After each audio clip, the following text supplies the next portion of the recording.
Duck and cover, everybody. The bomb is about to drop. Yes, Fallout 4 is finally about to land on Xbox One. It's been 18 years since our first taste of the wasteland, so we thought it would be good to remind ourselves of the history of this incredible post-apocalyptic series. So grab yourself some sugar bombs and pop open a Nuka-Cola Quantum as we welcome you to the Fallout History Vault.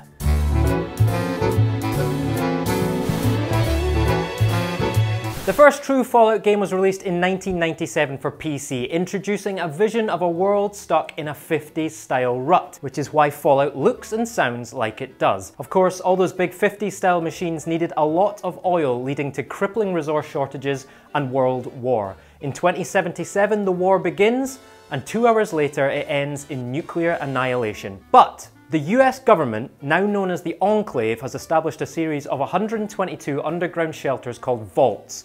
A lucky few, or maybe not so lucky, but more on that soon, survive the apocalypse in these vaults. The original Fallout looks very different to what we know now. The viewpoint was isometric and combat is 100% turn-based. But the tone of the game is familiar, and the special system for developing your character makes its very first appearance. In Vault 13, the water chip fails, and you, the Vault Dweller, need to venture out into the wasteland to find a replacement. Aside from the mutated animals, the vicious human raiders, the radiation-soaked ghouls, and the techno-religious military faction, the Brotherhood of Steel, you also discover that a bloke called the Master, pretty humble, has discovered a biological substance called the Forced Evolutionary Virus, or FEV. He's given himself a bit of a rubdown with it, and is building an army of massive super mutants by dipping humans into great big vats of the stuff. You take out the Master and return as a hero to Vault 13, where the inhabitants promptly lock you out. Thanks very much. Which leads us to... In Fallout 2, you play the grandchild of the Vault Dweller from Fallout 1. With your village crippled by drought, you're sent off to retrieve a GECK, or Garden of Eden Creation Kit, a kit given to every vault to help them establish new settlements after the apocalypse. However, the Enclave is planning to wipe out everyone with an adapted version of the FEV.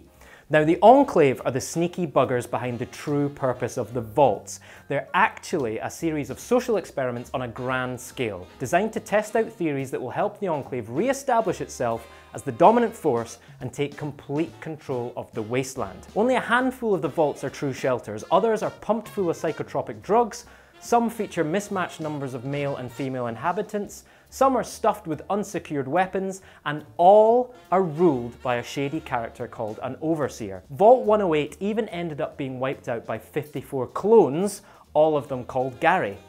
Gary? Ah, Gary.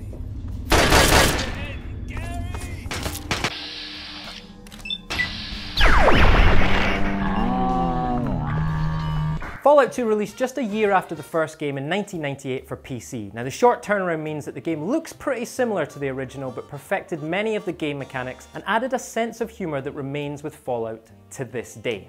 It also infamously introduced a ton of references and a much more adult feel, including drugs, alcohol, and sex. Now, I especially remember being forced into a literal shotgun marriage after enjoying the company of a farmer's daughter, who then became the most useless NPC companion ever, and taking a job in the specialist movie industry that left me with a pretty bad taste in my mouth. When I saw that Fallout 3 was coming to Xbox 360, I went into meltdown. When I saw that Bethesda were using the Elder Scrolls Oblivion engine to turn it into a first-person open-world adventure, I went full DEFCON 1 and airburst into the atmosphere. It was pretty messy. Now, Fallout 3 moves the action to an area called the Capital Wasteland around Washington, DC. You are a resident of Vault 101, and after one of the greatest tutorial sequences in video games history, you lose your dad, who also happens to be Liam Neeson, get forced out of the vault, and start hunting him down. The Enclave are up to their old tricks again though, and you end up working with the Brotherhood of Steel to thwart their plans. Or do you? Because Fallout 3 introduced juicy moral choices that shaped the world, like deciding whether to blow up the bomb at the heart of Megaton, or choosing whether to infect the capital's water supply with the FEV virus. And by the way, if you didn't blow up the bomb in Megaton just so you could watch the mushroom cloud from Tenpenny Tower, we cannot be friends. Now, Fallout 3's huge open world littered with interesting and pretty dark encounters and locations made the game a true post-apocalyptic adventure, and when the first-person combat was beefed up with the new VATS system, a kind of halfway house between Fallout 1 and 2's turn-based combat and the new real-time FPS shooting, which introduced a lovely layer of strategy to the action. Now, a quick and important note here. Late on in Fallout 3, there's a quest called the Replicated Man, where you meet a bloke called Dr. Zimmer who hails from the Institute, which is located in the Commonwealth. He's hunting an escaped android and wants your help, but an organisation called the Railroad are trying to protect the android. Keep all that in mind while we head off to the bright lights of... Released in 2010, Fallout New Vegas moved the action back west to the deserts of Nevada. You play the courier, robbed of your cargo and left for dead, and as you try to recover what you've lost, which includes your memory, you run smack bang into a conflict between the authoritarian New California Republic and the brutal Kaiser's Legion. Yes, they do pronounce it Kaiser in the game. But in New Vegas, nothing is as it seems. Nothing's black and white, and your choices are more morally ambiguous than ever.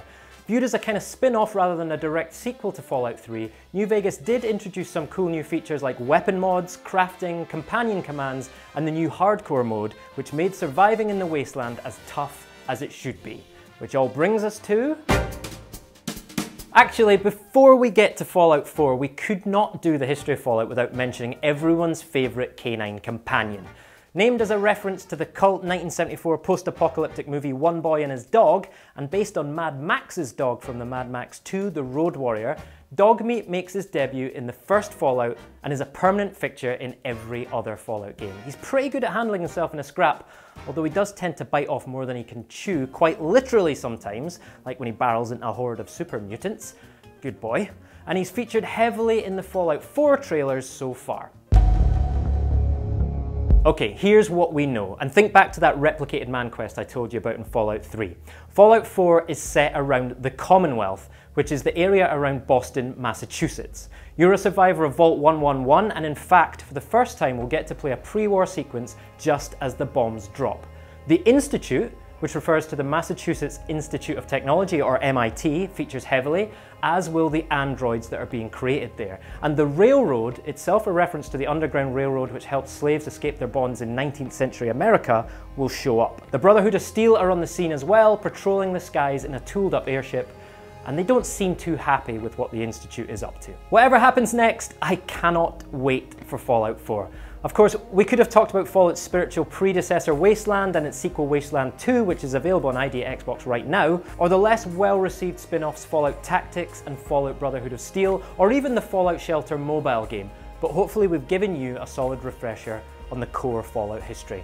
I just want to say thanks to fallout.wikia.com and The Vault for the research, and Herpy McDerpy-Doo's Fallout Lore Post and Ninja was great for some cracking details in there as well. Leave us a Vault Boy like if this video's helped top up your Fallout levels, drop us a comment to share your favourite Fallout memories or what you're excited about in Fallout 4, and subscribe to Xbox On for more Fallout content that you could shake a squirrel on a stick at.